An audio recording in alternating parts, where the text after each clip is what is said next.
is transhumanism. Transhumanism may sound like a new term to you, but basically what it is, it's the scientific study of trying to become more than human. It's a combination of the words transcend and human. And so what they want to do is transcend what it means to be human.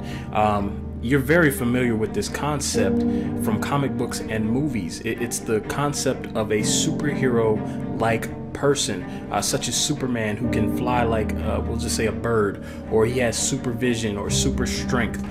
Science is actively pursuing what they call the transhuman, or the next level in our human evolution.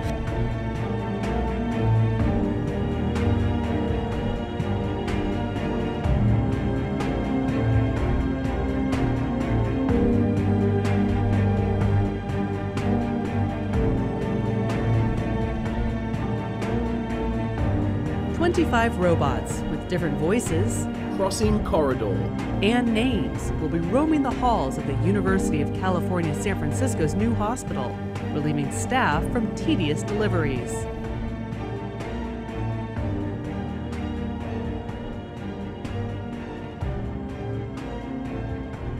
Sex robots are coming. That's a pun, people. Yeah, we've talked a bunch about sex bots before. I'm a firm believer that in the next 10 years or so, people are going to start having sex with robots. They're probably doing it right now.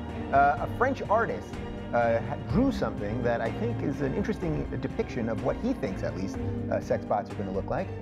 So this is actually CGI, and basically he's showing you that, you know, this thing cut in half. Hopefully it'll have 2 halves when you're having sex with it. But just showing that there's going to be a lot of parts, and we're really, that this is what the future. There's going to be, look at that little brain right there, this computer in the brain.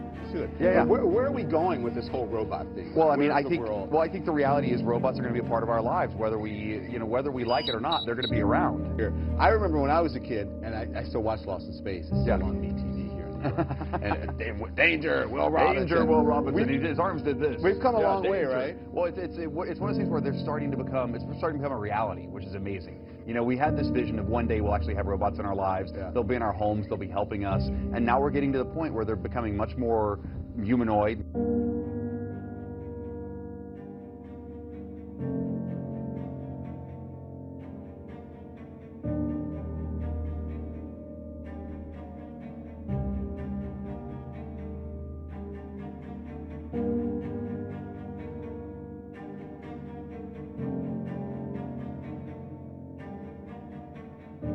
Just last year, for the first time in world history, a memory was recorded.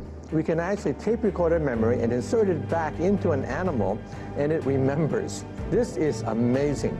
At Wake Forest University, also in Los Angeles, they took a mouse, trained the mouse to sip water, recorded the memory in the hippocampus right here, small organ that processes memory. The mouse later forgot that. Then they shot the memory back into the mouse, and bingo, the mouse got it the first try. Next will be primates. Perhaps a monkey eating a banana will record that memory. I want to ask you about something else that you mentioned in the book, the ability for telepathy. And you've actually said in the past that in the future, humans will be able to mentally contact anybody we want, see whatever image we want, and if we don't like it, we can just turn it off.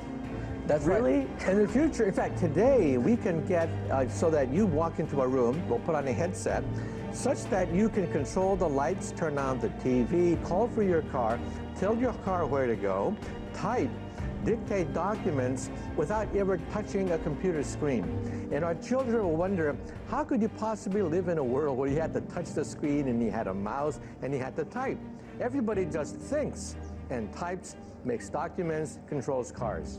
It's fascinating where we're headed, and it seems like it really is inevitable. In the future, we're going to have millions of people who forget where they live, wander around. Why not have a button?